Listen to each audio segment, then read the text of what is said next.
Well, let's go ahead and tap for a green and a colorless. I'm gonna play another muscle sliver. So now all my slivers have +5, +5. They all have vigilance. My muscle sliver has haste. They have provoke, and they have double flanking. So what I'm gonna go ahead and do is I'm gonna move to my attack step, and I'm just gonna turn them all like this. And oh, I'm sorry, I didn't see you there. Many Magic the Gathering players ask the question, does Paper Pauper player actually play Paper Pauper? Well, I, the professor, will be indulging you, the viewer, in the many paper magic products that the Paper Pauper player plays with when he plays Paper Pauper.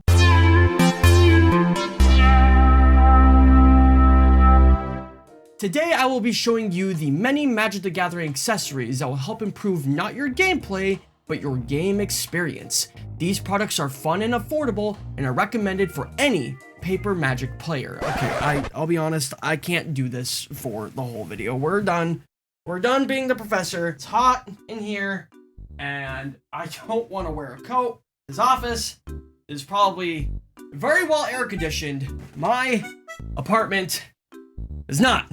Let's talk about the things I use when I play Magic. As a professor previously mentioned, this video is going to literally just be me showing you guys all the different products I use when I play Magic at my local game store with my friends. So you don't have to purchase these things, but they make my paper Magic experience much better, and they might make your Magic experience much better. Well, let's go ahead and start from scratch and assume you have nothing but Magic cards. Wow. What do you do with these? Do you keep these in anything, or do you just bring them like they are to your local game store? You should protect your Magic cards by using card sleeves like Dragon Shield. I've been using Dragon Shield sleeves since I started playing Magic in like 2017, and they've been around for a lot longer than that. My ability to express their quality will not do them justice, but I would highly recommend them because, I mean, 99% of people that play Magic use Dragon Shield sleeves. But as a case to protect my cards in, I use the Ultimate Guard Boulder deck box. These deck boxes come in two sizes, a deck box that holds up to 80 cards and a deck box that holds up to 100 cards. These are a nice hard plastic with a really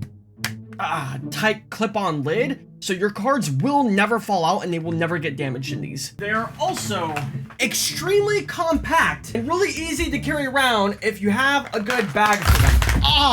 That was my toe. Ow. Okay, that actually wasn't a joke. That actually really fucking hurt. I'll be 100% honest. As a Pauper player, it's super easy to have a lot of decks because they all cost like $50, and I also unbox all of these on my channel, which you can check out down in the description below. I'll put a link to the playlist. I order my decks from Card Kingdom, and then I unbox them and do deck tech, so if you're interested in playing Pauper and want to learn about the Pauper meta and Pauper decks and whatnot, check it out. Press the subscribe button. Let me know what you think. If you're somebody like me, you like to bring every single one of your Magic decks to your play group or your LGS or wherever it is you go, maybe school or work even. I bring mine to work to play Magic with your friends.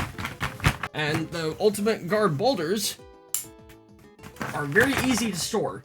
As you can see, I just have this like carrier bag. As far as the bag that I use, I've had this for longer than I've been alive. This bag is from Victorinox, the guys that made the original Swiss Army knife. And I just looked it up, and if you're looking for a budget carrier bag, this is not the brand for you. These bags are like $200, $300. Again, I've had this. I don't know if my parents got this at a thrift store or something when I was young, but I've always had this, so I'm not trying to like be bougie about it, but these are definitely expensive. With that being said, if you're able to cough up the money for a good bag, this brand's really nice. I've had it forever and it's still in great condition. It's just covered in paint and shit. But now that we have all of our cards stored, what else can we throw in our bag? Every paper Magic player needs a playmat. Playmats are a nice felt material to keep your cards clean. Most local game stores use like picnic tables or whatnot, and people eat their snacks or spill their drinks, whatever it may be. Or maybe you want to go play Magic outside on a nice day on like a picnic table or something with your friends. Whatever it may be, you should always have a playmat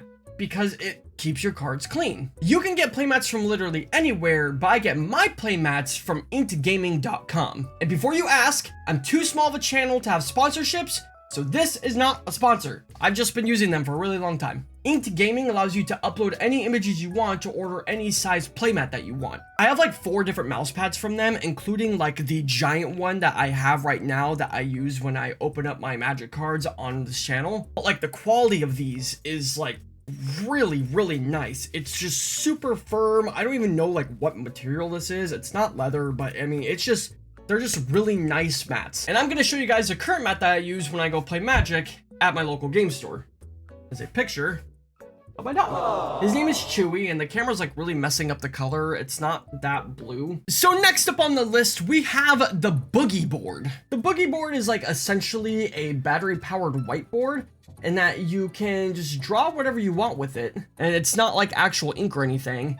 You press this button on the top, and it erases it for you. Now you might be asking yourself, what the hell does this have to do with Magic the Gathering? Well, this is a pretty popular tool to keep track of life totals. I am aware that that seems like a very silly reason to buy something like this, but there's 3 reasons why. Number 1, tracking your life total with dice is really bad, and some tournaments won't even allow you to do it because if the table gets bumped and the dice rolls, you no longer have track of what the life total is. Number 2, why would you waste paper using pen and paper? It's 2022. Don't waste paper for no reason. And number 3, there are apps on the phone that will track your life total for Magic, but the problem with that is that you're using your phone. Your battery is going to die. Sometimes Magic events can go on for like 3 or 4 hours, and you want to be able to use your phone in between matches or like when you're going home. So just spend $15, get this boogie board. You can keep track of both you and your opponent's life totals very easily. And then once you're done, you just press this button up here and it's gone. And you just clip the pen and you throw it in the bag. Awesome. And to find that product, you can go into places like Barnes & Noble, or you can just go on Amazon, just look up boogie board and it'll pop up. Now, the final product we're going to be talking about is dice. Although before that, we're going to talk about my dice bag real quick, and this is my dice bag. I don't know how easy it is to tell, but I kind of love Kirby. So I was on Amazon and I just happened to look up Kirby dice bag, and then this little guy came up, and he's super cute and he's actually huge. I'm not gonna lie, there's so much space in here. There's so much room in here, in fact, that I can fit all of my jumbo dice, which I'll get into in a minute, and still have enough room to put in my wife's dice bag. Like that, which, by the way, is Naruto's coin purse, the little frog. As you can tell, I have very specific interests in my life. So the dice is the original reason why I even wanted to make this video to begin with. So obviously I keep my dice for D&D in this bag for when I go and play Dungeons and Dragons with my friends. But what I actually need this bag for is for my jumbo dice for when I play Magic. Just for reference, here's my regular size D6 and D12, and here's my jumbo D6 and D12. So the first set of dice are my jumbo D12s, and I use this for my tokens or for when a creature has, you know, a higher power of toughness. The primary reason why I bought these specifically is because soon I do want to make like paper Magic content where like I'm playing games of paper Magic, and I want everything to be visually clear for the viewers. So I got these because they're nice, and they're kind of like the same ones that you see during like Pro Tour events when they have like the big dice, but for some reason I wasn't able to find like a D6 version of like these big numeric dice that were just plain white. So I ended up going with these D12s, which is fine because it just provides more options for like when your creatures get really big. I have 8 of those, and then I have my 10 colored D6s. The purpose for these is to show floating mana. This may also seem really extra, but I like the look of it. So for example, when I'm playing my Walls combo list and I have my Axebane Guardian out with my colored dice, and when I tap them and I want to choose what colors I'm tapping them for, I can say I'm going to tap them for 3 green mana, 2 blue mana, and then 1 red mana, because this is a 4-color deck. And then as I spend the mana, I could just rotate it. So I could say, you know, I'm going to spend my 2 green mana, and I'll use one of my blues to cast something else. And I'm going to use my red mana and my remaining 2 mana to cast another thing. These jumbo dice, plus thousands of other tabletop board game accessories, can be found on a website called Pipped, which will also be linked in the description below. That's PIPPD. Took a lot of research to find them, but I'm very satisfied with the size of the dice. They're not like overbearingly large, but they're a great size. And when I do start recording actual paper pauper Magic matches on video, when I have the space and somebody to do it with, those will be seen and they'll be great for the video. But they're also great for your paper Magic use, because although you may not be recording, it's nice to have like big visual dice, so it's nice nice and crystal clear, you know, how many tokens you have or counters you have for both you and your opponent. And the last little bonus thing I want to show you guys are these magic sticker sheets that I get from Etsy. An Etsy user named Retro CAD Store, which I'll link down below. This is just what I label my deck boxes with. I like the look of like showing what colors every deck is.